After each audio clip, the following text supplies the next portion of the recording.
Bismillahirrahmanirrahim. Assalamualaikum warahmatullahi wabarakatuh. Waalaikumsalam warahmatullahi wabarakatuh. Para pemirsa dan sahabat beriman dimanapun berada, alhamdulillah kita berjumpa lagi di Ustadz Danu Official Channel. Semoga kita selalu dalam lindungan Allah Subhanahu wa Ta'ala. Amin ya Rabbal Alamin.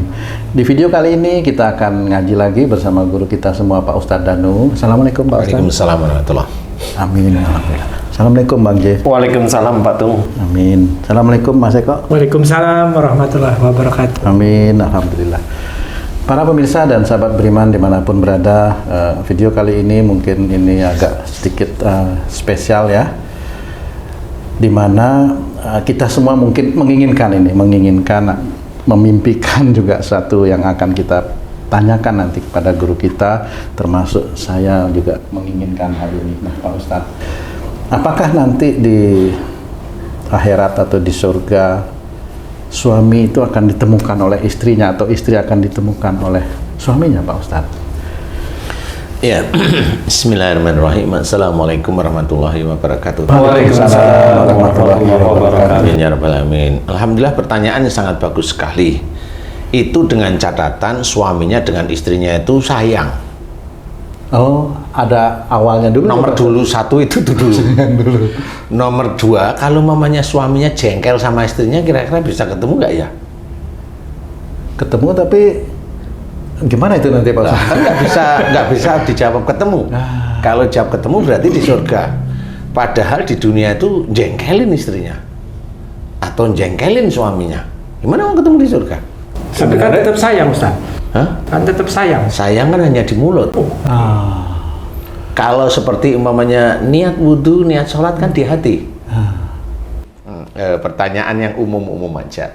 Kalau bukan kalau ya, intinya adalah pada saat di dunia ini seorang imam, seorang suami itu harus mendidik istrinya dan anak-anaknya itu ada di jalan Allah. Itu fungsi utama imam itu seperti itu, sehingga nanti kalau mamanya istrinya salah dinasihatin mau, suaminya salah dinasihatin mau. Nah di titik inilah nanti mudah-mudahan ini masih doa saya ya, mudah-mudahan itu bisa bertemu di akhirat. Nah di surganya nanti kalau amal-amalnya pas. Ngeri. Amalnya kan begitu kurang lebih. Kan dunia ini kan ujian. Semua ustadz di dunia ini akan cerita dunia ini ujian. Kalau intinya kita itu membicarakan di surga, persoalannya bukan bertemu nggak suami dengan istri di surga. Pertanyaannya adalah bisa nggak mengerjakan perintah Allah Ta'ala sebagai imam itu di dunia dulu.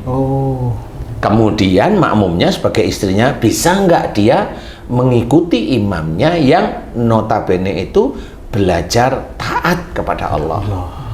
Kemudian anak-anaknya juga mau nggak mengikuti imamnya yang notabene ayahnya imamnya itu belajar taat kepada Allah Ta'ala. Nah di titik ini nanti baru diseleksi oleh Allah Ta'ala. Disuruh Allah Ta'ala mohon ampun, rajin dia mohon ampun. Karena apa? Kenapa saya hanya bilang mohon ampun dulu nih? Karena sholat itu sudah menjadi kewajiban, jadi sudah menjadi itu harus kita kerjakan. Seorang yang belajar taat pada Allah Ta'ala itu, sholat itu sudah menjadi dasar. Kemudian sering nggak dia mohon ampun, evaluasi atau muhasabah. Nah di titik-titik ini sama. Nah persoalannya adalah ketemu nggak suami dengan istri di surga? Oke, pertanyaan adalah kalau suaminya lolos, istrinya lolos nih. Saya mau bertanya, suatu ketika mamanya kamu nikah nih dengan wanita A mamanya. Wanita A meninggal. Ya. Kamu menikah dengan wanita B. Ya. Ya? Ya. Pada saat kamu menikah dengan wanita B, kamunya yang meninggal.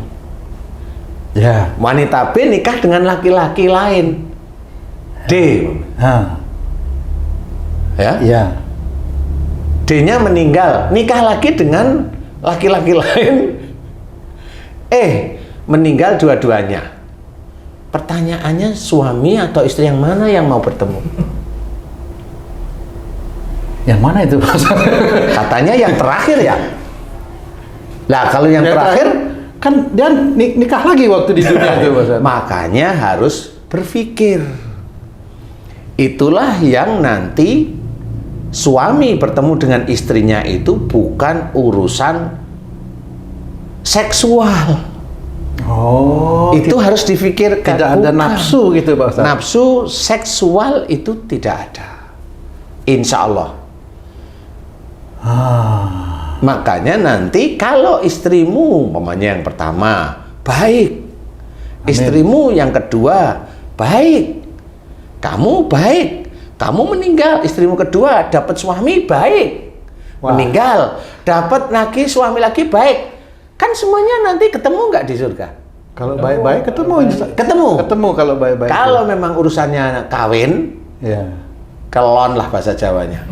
Siapa yang mau ngelon ya? rebutan nih nanti nih. Nah, emang di surga ada rebutan? Nggak ada. Kan nggak ada. Karena di situ insya Allah damai. Nggak ada. Makanya di titik itu urusan syahwat itu kayaknya insya Allah tidak ada. Cemburu juga nggak ada Ustaz. Nggak ada urusan itu, cemburu itu kan syahwat awalnya. Nah, maaf nih Pak Ustadz, kan kalau nanti suami istri itu bertemu misalnya gitu, tapi kan dijanjikan juga nanti akan diberikan bidadari gitu Pak Ustadz. Lah ini Istrinya double. istrinya itu yang menjadi bidadari atau bidadari baru untuk suaminya, terus istrinya piye gitu. Nganggur kan gitu ya. Kan makanya saya cerita kalau sudah di surga insya Allah nggak ada syahwat. Kalaupun umpamanya Allah itu memberikan bidadari umpamanya yang cantik, itu kan urusannya dengan mata. Dalam Quran pun diceritakan yang diinginkan oleh mata, bukan diinginkan hati, tapi berhubungan dengan pandangan. Berarti lihat orang cantik itu ya matanya, seneng hatinya. Tapi tidak ada nafsu. Insya Allah di titik itu kayaknya ndak ada nafsu itu. Intinya adalah dalam seorang manusia yang masuk surga itu sudah dipilih dari amal-amal solehnya yang ada di dunia. Kalaupun laki-laki itu mendapatkan bidadari, wanitanya protes istrinya. Lah terus saya dapat apa Pak Ustadz? Lah itu ustadznya itu belum udah cerita tentang bidadari. Cerita dulu sebelum masuk surga itu di mana itu? Di dunia itu kerjaannya apa si suami istri ini gitu, harus dicerangkan sehingga dia itu mau tanya, si suami tanya nanti itu dikasih bidadari surga itu dia udah tahu. Kayaknya nggak usah ditanyain. Karena menghadapi hisab dari Allah Ta'ala itu sulit sebenarnya. Ngomong ngawur itu nggak boleh, catat jelek oleh malaikat atid. Ya, kaku dalam berpikir jelek, otaknya kaku.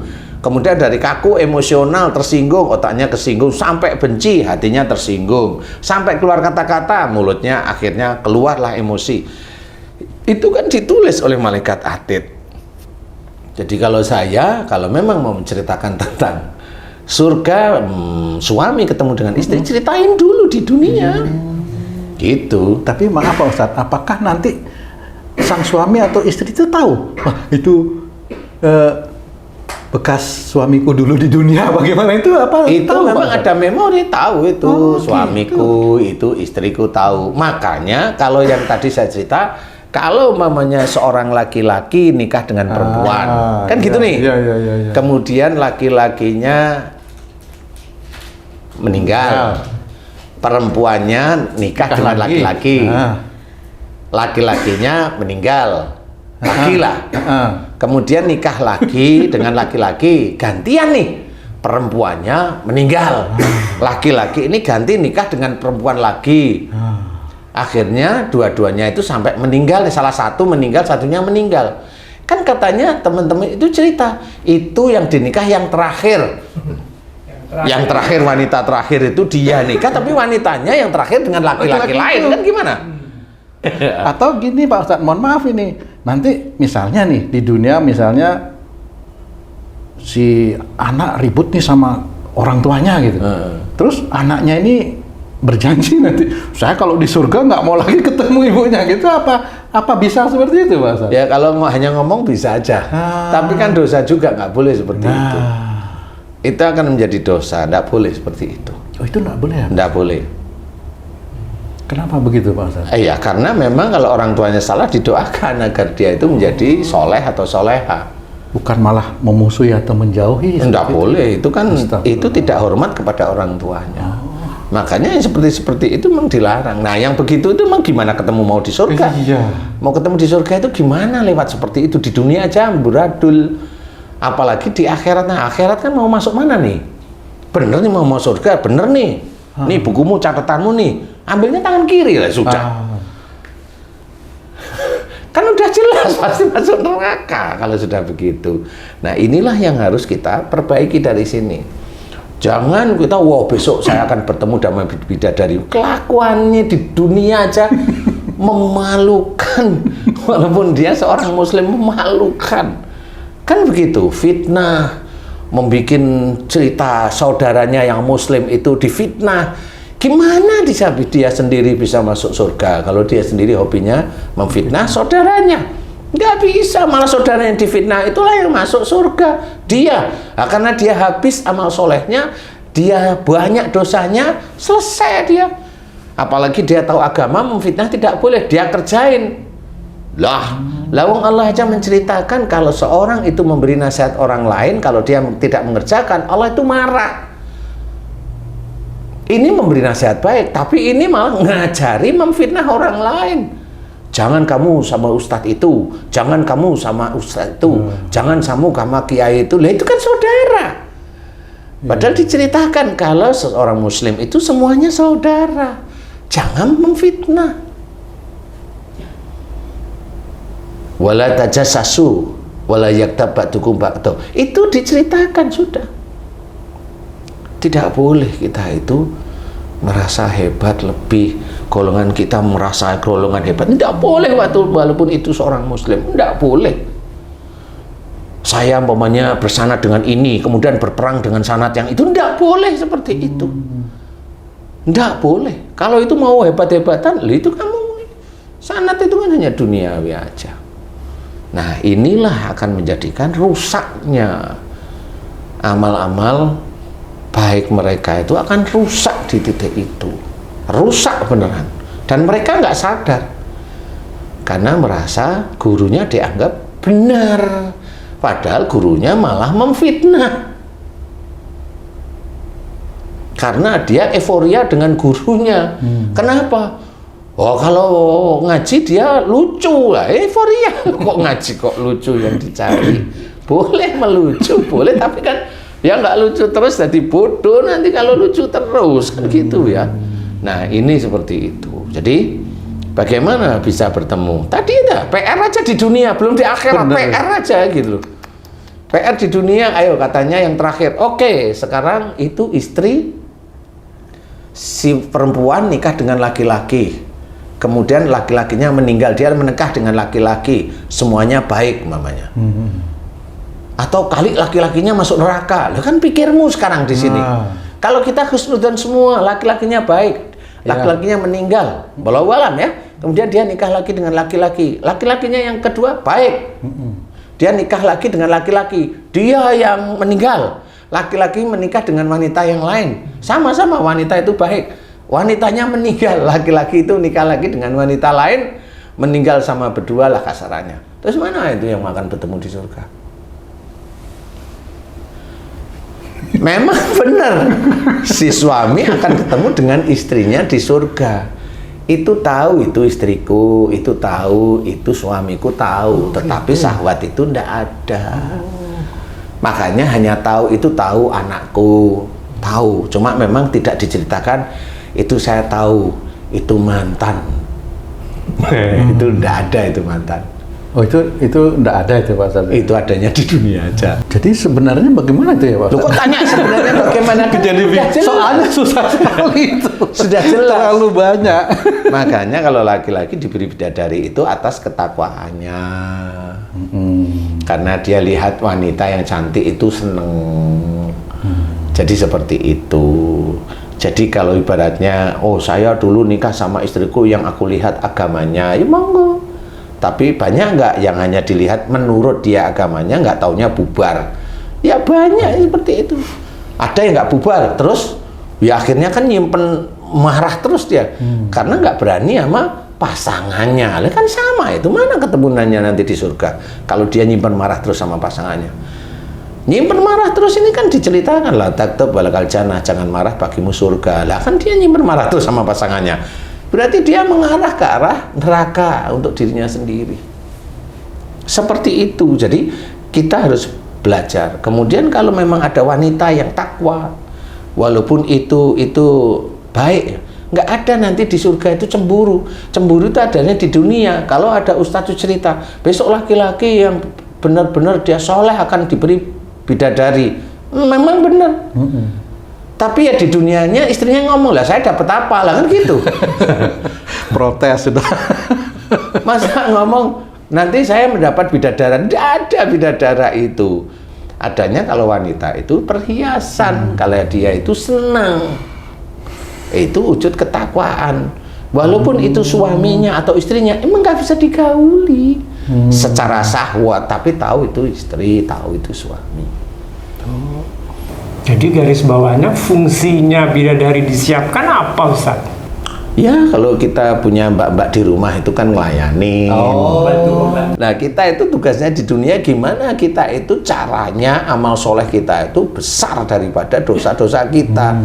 Tobat itu terus menerus. Rasulullah Muhammad SAW itu mengajarkan tobat itu minim 70 kali ada, 100 kali ada, itu dalam dalilnya. Ya kita harus lebih dari itu, bukan kita mau pinter. Dosa kita itu banyak. Kok disuruh tobat nggak mau gitu. Sak senengku aja toh lah. Kan gitu. Nah kan Rasulullah itu kalau istighfar itu selesai sholat 3 kali. Loh, itu kan sunnahnya itu dibaca 3 kali. Lah kalau kita itu dosanya banyak, itu kan lebih dari Rasulullah. Ya Rasulullah itu ditanggung surga, lah kita kan harus berpikir ke arah sana. Jadi tanyain beneran tuh, kamu nyelesain masalah rumah tanggamu. Siap. Sekian puluh tahun kamu bisa mikir gitu. Itu kira-kira masuk apa coba? Haji J mamanya. Kan udah ngerti sebenarnya, udah bisa disusun. Aku tuh sulit. Ini istriku kan tak jidak gitu, ya maunya begitu, tapi kan nggak boleh jidak. Nah itu juga harus dipikirin sehingga seorang manusia muslim itu harus paham, dia mau akan ketemu istrinya enggak itu ya di dunia ini, bukan asal sholat. Enggak, banyak ustadz-ustadz yang ngajarin sholat itu harus khusyuk, sholat itu harus begini, itu banyak itu. Ayolah ikutin, kalau memang kurang puasa harus gini, ikutin, itu baik. Berbuat baik ya ikutin, memang diajak berbuat baik, karena ya salah satu hal yang masuk surga itu jelas orang yang beriman serta mengerjakan perbuatan baik. Perbuatan baik itu berarti betul-betul dia itu taat pada Allah Ta'ala. Baik loh, kondisinya baik loh. Kalau sholat itu kan hanya sholat aja. Berbuat baik itu sholatnya tertib, puasanya tertib, sunnahnya tertib, walaupun tidak bisa maksimum seperti Rasulullah ya.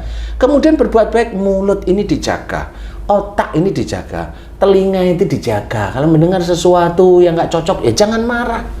Lah orang muslim kalau dinasihatin kok langsung gerung-gerung, itu gimana? Lah berarti dia nggak bisa berbuat baik loh melalui telinganya. Jantungnya hanya untuk memompa darah, untuk emosi, loh nggak bisa. Mulutnya hanya disuruh untuk nyuruh istrinya, nyuruh suaminya, nyuruh anak-anaknya untuk memuaskan keinginan dia di dunia. Tidak bisa seperti itu. Berbuat baik itu tersulit malahan. Sholat itu berbuat baik. Berbuat baik untuk diri kita. Puasa itu berbuat baik untuk diri kita sama Allah. Kan begitu berbuat baik itu. Sulit. Melangkahkan kaki di tempat-tempat yang baik sulit. Nah ini itu memang itu menjadi catatan terus-menerus yang nanti akhirnya bisa enggak sih, yang pertanyaan nanti kalau saya di surga itu dapat bidadari enggak Ustadz, itu yang tanya itu harus dikasih pertanyaan ulang itu. Lu kamu kok bisa langsung minta bidadari itu dari mana gitu. Dengan istrimu kamu bermasalah enggak? Istri saya memang bermasalah tapi saya tetap sholat aja. Nurut enggak? Enggak nurut. Kenapa enggak nurut? Wah, pokoknya saya udah kasih tahu dia enggak nurut. Ya gimana caranya dia nurut? Dengan tegas boleh, Ustaz? Ya tegas boleh.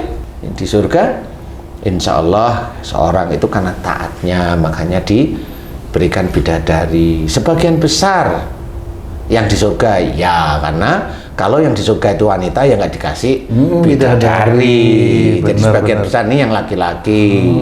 Makanya yang wanita ini masuk di surat yang lain diberi perhiasan, karena wanita senengannya perhiasan. Lihat suaminya kucel aja di dunia, tapi yuk ke toko mas, wah semangat gitu.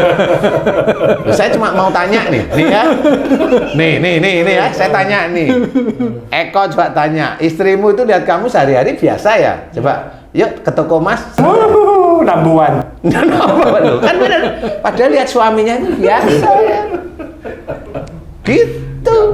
Nggak bergairah. Haji C sudah paham nggak bergairah. Nah inilah yang harus kita sadari, bahwa ayolah ujian demi ujian kita belajar menyelesaikan. Kalau memang kita nggak mampu menyelesaikan, serahkan pada Allah Ta'ala, tetapi ikhtiar. Si istri harus dinasihatin, suami harus dinasihatin, anak-anak harus dinasihatin, yang betul-betul ngikutin syariat Islam seperti itu. Nggak boleh egois, nggak boleh egois itu. Egois itu hanya nafsu di dunia. Di akhirat nggak ada egois, adanya salamun alaikum, gitu. Seperti itu. Jadi itu pun sering sekali. Jadi nggak ada sesuatu. Barangkali kalau memang kita tidak punya keinginan punya rumah, ya nggak ada rumah.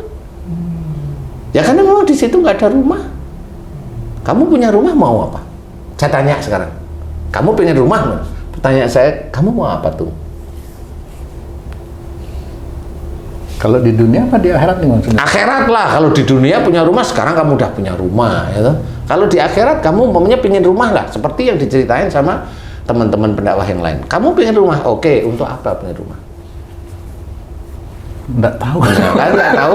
AJJ juga pengen rumah untuk apa? Katanya dibangunkan rumah nanti gitu. Iya, masalahnya di akhirat nanti ada hujan dan panas nggak Ustaz? Lah ini Kalau ditanya ada- rumah dulu. Nah itu hubungannya ke rumah. Oh. Hujan panas itu adanya di dunia. Nah, udah paham.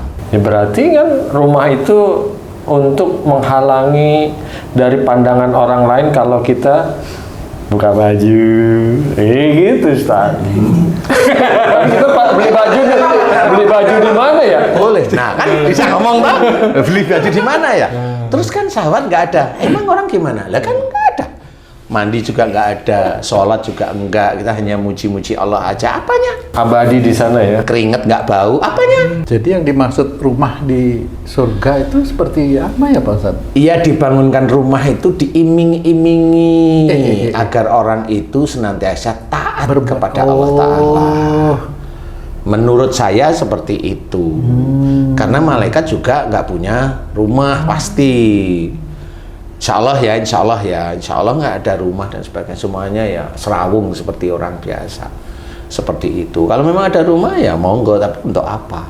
Jadi orang yang masuk surga itu paling tidak di dunia itu betul-betul dia itu tenang, santai, sabar, ibadah dikerjakan, ikhtiar dikerjakan, mendidik istri dilakuin, istri jengkelin dia senyum, istri ngeyel dicubit walaupun nggak sakit, masih ngeyel agak sakit, ngeyel banget cubit aja. Kamu itu masih seneng saya cubit begini. Saya itu sebenarnya nggak suka loh Bu nyubit kamu. Kenapa kamu itu suka saya cubit? Lah ini ayah kan nyubit terus. Lah kamu kan ngeyel dikasih tahu. Tapi memang seperti itu. Harus kita kerjakan yang baik di dunia. Serius. Punya harta nggak dipamer-pamerin itu harus. Punya harta apa dititipin sedikit itu, waduh sombongnya, ngalahin setan malahan sombongnya. Jadi itu, insya Allah kalau laki-laki ya, dapatnya bidadari, bagi ibu-ibu jangan protes. Bukan kalau dapat bidadari, insya Allah nggak dikumpulin lah sebagai suami istri, itu hanya cuma diikatkan oleh Allah Ta'ala. Sama anak-anak juga diketemukan ya Pak Ustadz? Ya kalau sudah masuk screeningnya Allah aja lah. Kalau anaknya sudah menikah nanti itu gimana jadi rame banget itu? Kan sama. Makanya di situ itu kan nggak ada yang namanya nafsu dan sebagainya. Ada bisa aja nanti anaknya nggak ketemu lah. Kenapa? Anaknya benci banget sama orang tuanya. Kan di neraka dia. Nah, jangan punya pikiran anak itu nanti ikut di surga ya nggak bisa. Lawang kita sendiri mau di surga apa nggak tahu. Masya Allah. Kan gitu. Kalau anaknya masih kecil Ustaz waktu meninggalnya. Nah, itu dia masuk surga. Gede atau tetap kecil Nah, Ustaz? dia di umur 30-an, nggak ada kecil-kecil. Oh. Ustadz, kan di surga itu apa aja yang engkau mau ada. Berarti kalau kita mempunyai keinginan bertemu dengan anak dan lain-lain, apakah dikabulin itu Ustaz? Pertanyaan saya adalah itu di neraka apa enggak? Kalau di neraka ya monggo silahkan. Loh, lah kalau memang anaknya ada di neraka mau bilang gimana? Saya mau ketemu anak saya di neraka, kan gitu mesti ngomongnya. Ya monggo kalau mau. Kan gitu. Di neraka kan ibaratnya kayak di penjara lah kasarannya. Iya dihukum, tapi kan hukumannya bukan di penjara. Kalau di sini kan hak asasi manusia kan berlaku. Kalau di sana itu hanya Allah. Nggak ada yang namanya diseneng-senengin. Nah inilah yang harus diperhatikan adalah bukan kita itu langsung pengen ketemu dengan pasangan kita di surga, bukan. Tetapi bagaimana kita itu di dunia bisa masuk ke arah sana. Taatlah pada Allah Ta'ala. Taat itu sulit. Taat pada Allah Ta'ala sudah diceritakan, atiullaha wa rasul fa in tawallau fa innallaha la yuhibbul kafirin. Satu ayat aja ini. Taatlah kepada Allah dan Rasul. Taat pada Allah berarti kerjakan perintah Allah. Taat pada Rasul, kerjakan sunnah. Fa in tawallau, jika engkau berpaling, dulunya taat-taat, agak taat berpaling, nggak mau akhirnya. Nggak mau akhirnya banyak ayat-ayat yang kita nggak mau ngerjain. Fa innallaha la yuhibbul kafirin. Ini yang harus dipahami. Maka sesungguhnya Allah tidak menyukai orang-orang yang Kafir. ya itu orang yang begitu. Itu Allah yang menceritakan. Nah, kalau di dunia kita itu begitu aja terus gimana? Kok cerita tentang surga? Cerita di dunia dulu, kita bentuk jamaah, kita bentuk majelis ini betul-betul mengenal Allah. Bukan hanya ha hihi seneng-seneng. Gak bisa. Gak bisa. Itu tugasnya para ustadz, para dai, pendakwah, para ulama, alim ulama. Itu tugasnya. Selain tugas dia sendiri, para dai, para ustadz, para alim ulama itu juga harus mengerjakan. Nggak bisa dia itu ngerti ilmunya terus dikasih-kasih, nggak bisa. Ketemu sama ayat Allah amat murka dengan orang yang menyuruh orang lain berbuat baik, tapi dia mengerjakan. Iya, kelihatannya dia sabar, tenang ini, tapi di keluarga dia hanya tenang lagi. Nggak bisa. Karena itu nggak bisa. Tetap namanya ujian, walaupun istrinya itu hafal Quran, suaminya hafal Quran, tetap masih ada ujian kok. Banyak ujian sebenarnya. Banyak. Nggak terus istrinya hafal Quran, suaminya hafal Quran, terus hidupnya nyantai. Nggak bisa. Nggak ada orang dikatakan beriman kepada Allah Ta'ala jika dia tidak merasakan ujian dari Allah Ta'ala. Nggak bisa. Semua orang non-muslim ya ada ujian. Ujiannya mendengarkan kalam Allah. Itu ujiannya. Mau nggak dia kembali jalan Allah? Kalau nggak mau ya selesai tamat.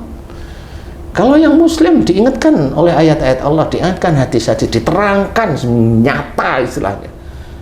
Nggak mau ya itu berpaling namanya. Nah, kalau udah berpaling ya dianggap oleh Allah Ta'ala ya itu tadi. Kafir menurut ayat Allah tadi. Harus pahami yang begitulah. Kita mau yang mana? Kita maunya yang enak-enak menurut kita. Nggak bisa. Nggak bisa.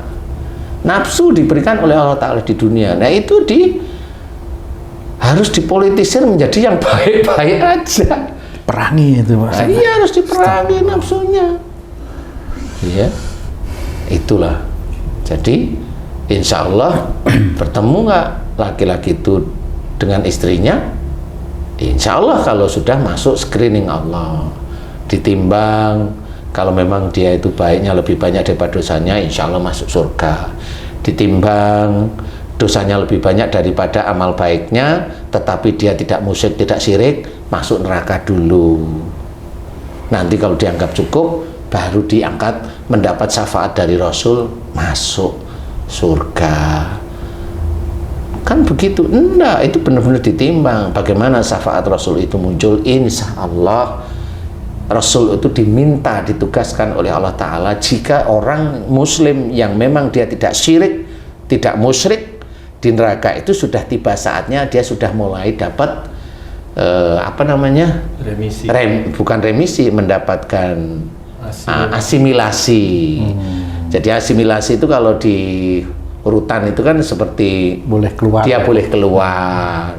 Jadi orang di neraka itu boleh melihat surga di situ. Kok enak ya, tapi nanti masuk. Malam harinya kalau asimilasi kan masuk penjara lagi. Itu mirip seperti itu, masih mendapatkan. Itu mirip seperti itu kalau saya. Karena nggak mungkin tiba-tiba ujuk-ujuk terus Rasulullah itu saudara saya, itu teman saya. Itu nggak boleh. Itu kan di akhirat ini haknya Allah Ta'ala. Jadi Allah itu menyuruh Rasul untuk memberikan syafaat. Jadi dari Allah, SK-nya itu dari Allah. Seperti bukan berarti ketua lapasnya itu memberikan dia baik, keluarin. Kan nggak begitu. Dari mana SK itu? Ya dari presiden. Kalau di pemerintahan itu ya dari presiden dapat gerasi. Kemudian sudah mulai asimilasi. Seperti itu ya dari presiden. Seperti itu. Dari Allah, jelas. Nah, baru nanti Rasul mendatangi untuk memberikan syafaat seperti itu. Jadi tidak ujuk-ujuk, enggak. Di titik itu sangat patuh. Karena yang memberikan syafaat itu hanya Rasulullah Muhammad SAW. Para nabi yang lain, Rasul yang lain, enggak.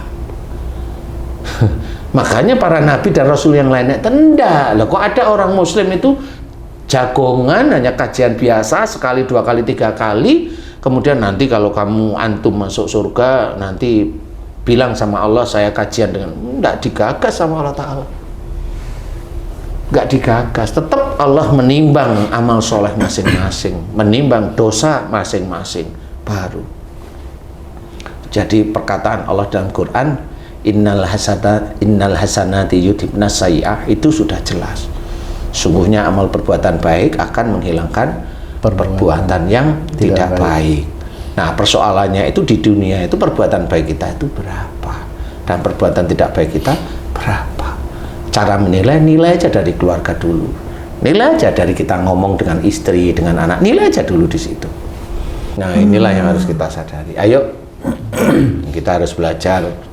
Jangan hanya berpikir tentang mau masuk surga, maunya dapat bidadari. Jangan. Ayo di dunia ini kita berperang melawan keburukan atau nafsu-nafsu kita. Mudah-mudahan kita diizinkan mampu, insyaallah ya. Insyaallah. Amin. Wallahu a'lam. Alhamdulillah. Terima kasih banyak penjelasannya Pak Ustadz. Para pemirsa dan sahabat beriman dimanapun berada, demikian tadi penjelasan dari guru kita Pak Ustadz Danu. Mudah-mudahan apa yang kami bicarakan dan kami bahas kali ini bisa bermanfaat untuk kita semua, untuk meningkatkan keimanan dan ketakwaan kita kepada Allah Subhanahu wa Ta'ala. Saya Tung pamit diri, sampai jumpa di video kami yang lain. Billahi taufiq wal hidayah. Wassalamualaikum warahmatullahi wabarakatuh. Waalaikumsalam warahmatullahi wabarakatuh. Alhamdulillah. Alhamdulillah. Bismillah.